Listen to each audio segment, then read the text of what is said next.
प्यारे विद्यार्थियों, हम पिछले वीडियो में शेषफल प्रमेय देखे थे। आज हम देखते हैं बहुपद का गुणनखंड प्रमेय। तो ये जो गुणनखंड प्रमेय है उसको समझने के लिए हम एक छोटा सा एग्जाम्पल लेके चलते हैं। मान लीजिए किसी अंक 5 को लेते हैं और इस 5 से हम किसी दूसरी संख्या 40 को भाग देते हैं। 40 को भाग देने पर ये 8 बार में पूरी तरह से भाग चली जाएगी और शेषफल इसका आ जाएगा 0। इसी तरह से एक और एग्जाम्पल के बारे में सोचते हैं हम।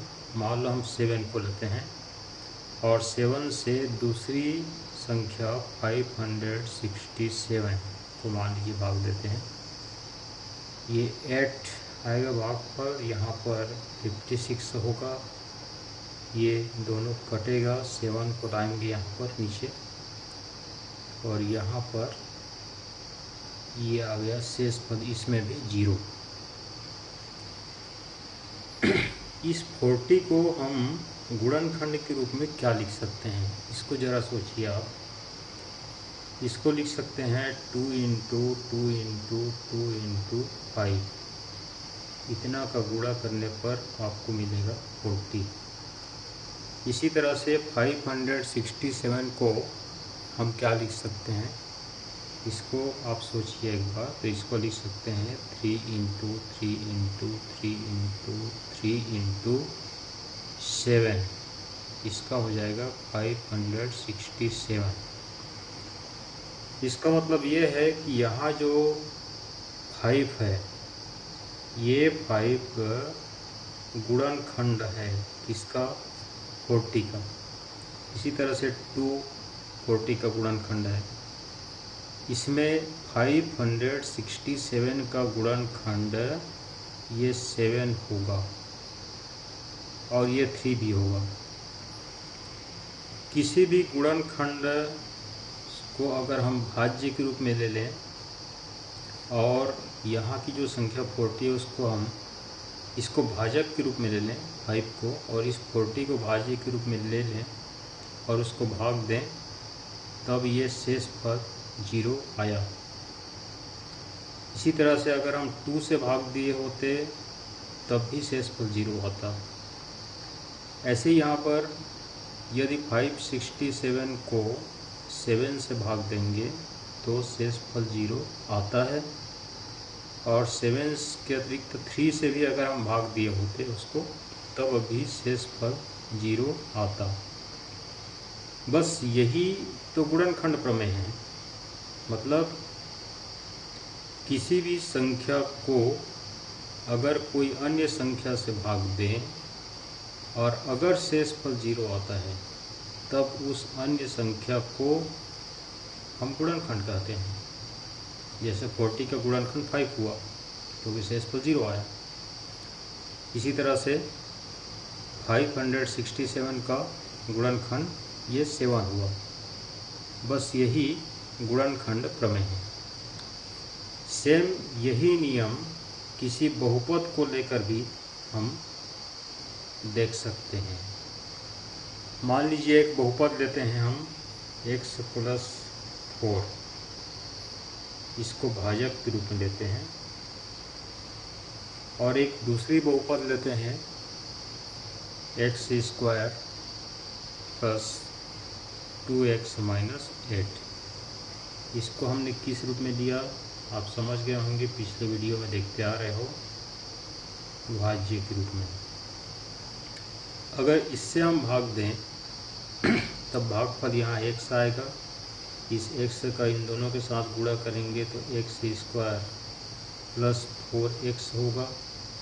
चिन्ह बदलेगा, प्लस का माइनस हो गया, प्लस का माइनस हो गया, दोनों कट गया, x² और यहाँ आ गया -2x और -8। यहाँ पर फिर भागफल होगा -2, क्योंकि यहाँ x है। इस -2 का इससे गुणा करेंगे तो -2x - 8 हुआ। -2 का +4 के साथ -8।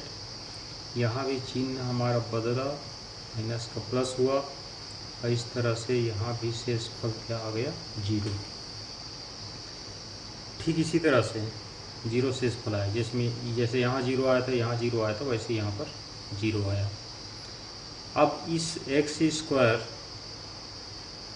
माइनस +2x -8 को हम क्या लिख सकते हैं, तो इसको लिख सकते हैं x + 4 × x - 2।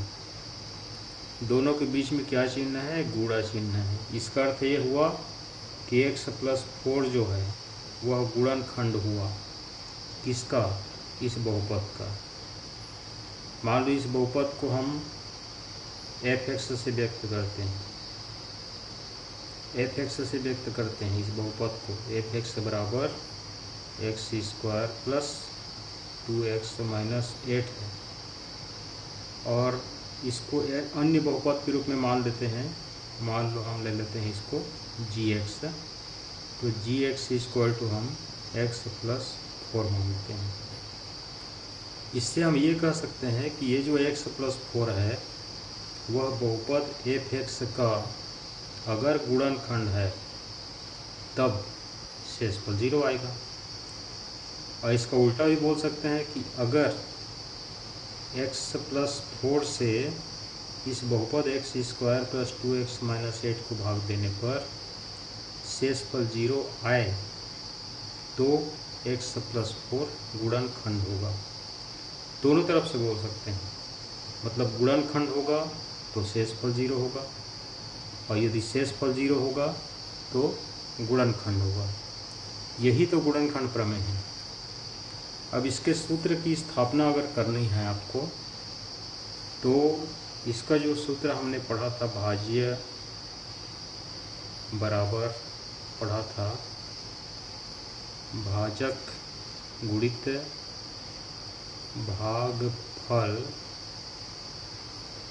आपको याद होगा, प्लस शेषफल। ये सूत्र हमने पढ़ा था।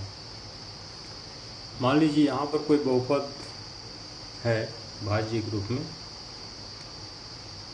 f(x), माना f(x) कोई बहुपद है। ये f(x) जो है वह भाज्य है, और भाजक है मान लो gx, ये है भाजक। और इस gx का मान हम मान लीजिए ले लेते हैं इसको x - a। भागफल भाग देने पर कुछ न कुछ मिलेगा। ये भागफल हम मान लेते हैं qx, और शेषफल ये मान लेते हैं rx। ये चारों हमने माना। अब भाजक x - a है, मतलब x - a से हम x को भाग देंगे। तो यहाँ भाज्य के स्थान पर यदि हम f(x) को लिखें, भाजक के स्थान पर x - a को लिखें, भागफल के स्थान पर qx को लिखें, और शेषफल के स्थान पर rx को लिखें, तो इस तरह से हमको मिलेगा। अब इसकी दो स्थिति बनेगी। स्थिति A, यदि शेषफल 0, जैसे यहाँ पर हमने देखा था कि शेषफल 0 आया तो 5 उसका क्या था, गुणनखंड था। वही चीज़ हम यहाँ सिद्ध करेंगे। यदि शेषफल 0 आ जाए, यदि rx जो शेषफल है वह 0 हो जाए, तब क्या होगा, तब हमको यहाँ f(x) का जो मान है वह x - a × qx मिलेगा। rx के स्थान पर 0 हो गया। ये x - a और qx के बीच में क्या चिन्ह है, देखिए गुणा चिन्ह है। जैसे यहाँ 2 और 5 के बीच गुणा चिन्ह था, इसलिए हम 5 को क्या कहे थे, 5 को हमने कहा था गुणनखंड। जब यहाँ दोनों के बीच में गुणा चिन्ह है मतलब हम x माइनस a को गुणनखंड कह सकते हैं। कब? तब जब शेषफल 0 हो। तो इससे क्या मिला कि स्पष्ट है कि x माइनस a f(x) का गुणनखंड है। कब? जब शेषफल 0 हमने लिया था तब। अब स्थिति दूसरा देखिए, स्थिति बी। इसमें हम गुणनखंड मान लेते हैं। यदि x माइनस a जो है वह बहुपद f(x) का गुणनखंड है, तो क्या होगा? अगर गुणनखंड होगा तो हम लिख सकते हैं f(x) = x minus a into qx। अगर ये x माइनस a गुणनखंड होगा तो इस x माइनस का किसी अन्य बहुपद, कोई भी एक अज्ञात बहुपद है जिसके साथ गुणा करने पर हमको वह बहुपद f(x) मिल जाएगा। जैसे हमने यहाँ 5 को गुणनखंड कहा, 5 का गुणा जब हम इनके साथ किया तो वो संख्या हमको मिल गया। 7 को हमने गुणनखंड कहा था तो 7 का गुणा जब इसके साथ हमने किया तो ये संख्या हमको मिल गया। वैसे ही अगर हम x माइनस a को गुणनखंड कहते हैं तो x माइनस a का किसी अन्य बहुपद, कोई न कोई बहुपद से गुणा करने पर हमको वह बहुपद f(x) प्राप्त हो जाएगा। यदि x माइनस a बहुपद f(x) का गुणनखंड है तो हम इसको इसलिए ऐसा लिख सकते हैं जैसे हम इसको ऐसा लिखा था। अब जब गुणनखंड होगा तो एक और चीज़ मिलेगा हमको। अगर ये गुणनखंड है तो फिर जो x = a जो मान है, x का जो मान a है वह बहुपद f(x) का क्या होगा? शून्यक भी होगा। और शून्यक होगा इसका मतलब हम x के स्थान पर a को रख सकते हैं, तभी ये शून्यक होगा।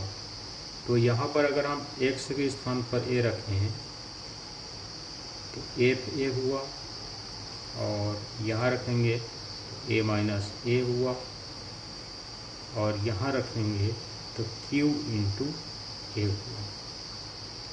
और इस तरह से fa = मिला 0 into q into a, qa।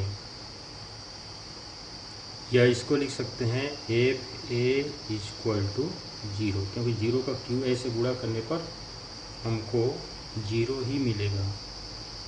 अब fa क्या है सोचिए। जब हम x माइनस a से भाग देंगे तब शेषफल ज्ञात करने के लिए हम इस a को यहाँ रखते हैं x के स्थान पर, तब हमको शेषफल मिलता है। मतलब fa क्या हो गया? शेषफल हो गया। तो इसका अर्थ ये हुआ कि इससे स्पष्ट हुआ कि शेषफल fa = 0 है। कब? जब हमने ये माना कि x माइनस a बहुपद का गुणनखंड है। तो स्थिति a और स्थिति b से हमको क्या मिला? हमको ये मिला कि यदि शेषफल 0 हो तो x माइनस a f(x) का गुणनखंड होगा। और स्थिति बी में हमको मिला कि यदि x माइनस a किसी बहुपद का गुणनखंड है तो शेषफल 0 होगा। यही गुणनखंड प्रमेय है। स्थिति a और b को मिलाएंगे तो हमको यहाँ पर गुणनखंड प्रमेय प्राप्त होगा। और इस तरह से हम लिख सकते हैं इस प्रमेय को, जिसको कहा जाता है गुणनखंड प्रमेय। ये गुणनखंड प्रमेय कहलाता है। तो हम क्या लिखेंगे यहाँ पर कि यदि किसी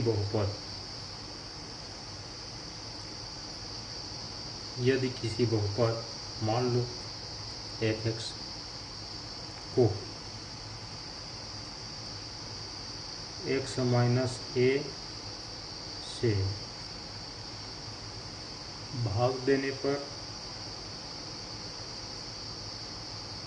शेषफल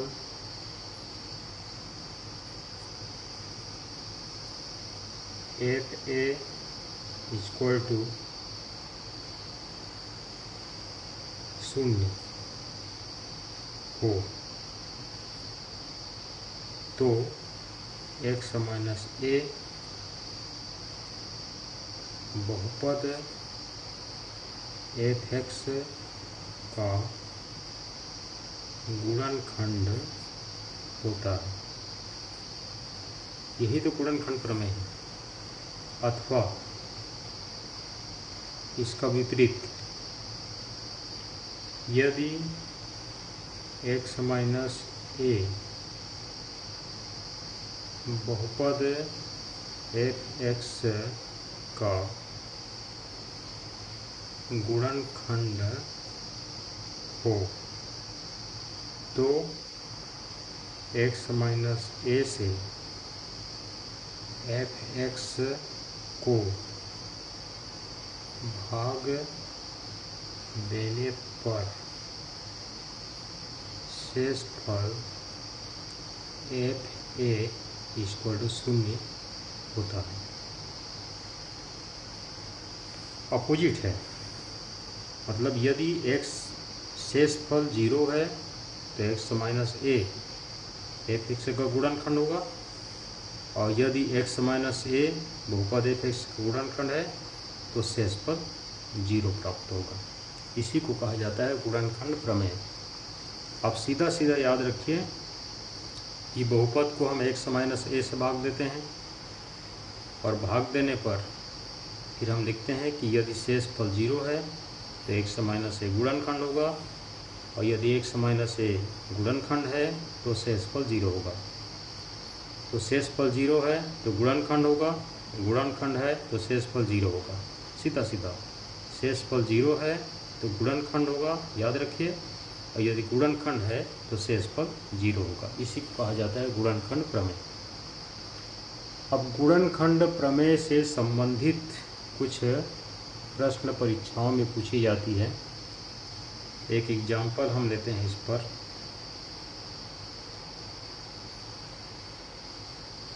जैसे मान लो आपको दिया है प्रश्न, क्या बहुपद x माइनस 2 बहुपद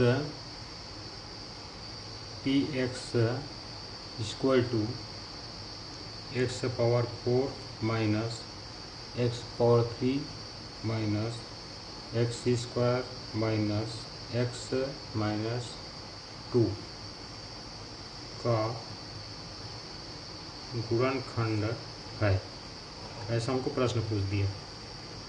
क्या ये गुणनखंड है, ये हमको बताना है। तो गुणनखंड है कि नहीं ज्ञात करना है। तो ये गुणनखंड प्रमेय से हम ये जानते हैं कि शेषफल अगर 0 होगा तो गुणनखंड होगा। तो सीधा सीधा इसका आप शेषफल निकालो और निकाल के देखो कि शेषफल 0 आता है कि नहीं। अगर शेषफल 0 आता है तो गुणनखंड होगा, और 0 नहीं आता है तो गुणनखंड नहीं है। तो यहाँ लिखते हैं हम, यदि बहुपद, इसको f(x) मान देते हैं, यदि बहुपद f(x) equal to x power 4 minus x power 3 minus x square minus x minus 2 को किससे भाग देना है, x माइनस 2 से भाग दें तो शेषफल प्रमेय जो हमने पढ़ा था, शेषफल प्रमेय के अनुसार शेषफल क्या मिलेगा आपको याद होगा। अगर x माइनस 2 से भाग देंगे तो शेषफल f2 मिलेगा, f2। अगर x माइनस 3 से भाग देंगे तो शेषफल f3 मिलेगा। तो ये f2 का मान हम ज्ञात करते हैं। यहाँ पर f2 का मान कैसे ज्ञात होगा, जहाँ जहाँ x है वहाँ पर 2 रखकर 2 power 4 minus 2 power 3 minus 2 power 2 minus 2 minus 2। यहाँ x के स्थान पर 2 पावर 4, यहाँ x के स्थान पर 2 पावर 3 हो गया, यहाँ x के स्थान पर 2 स्क्वायर हो गया, यहाँ x के स्थान पर 2 हो गया। अब इसको यदि हम हल करें तो इसका मान क्या मिलेगा, 16 माइनस 8 माइनस 4 माइनस 2 माइनस 2, और ये सब को हल करने पर हमको मिल गया 0। तो यहाँ शेष पर हमको 0 मिला। तो चूंकि शेषफल f2 इक्वल टू 0, इसलिए गुणनखंड प्रमेय के अनुसार गुणनखंड प्रमेय के अनुसार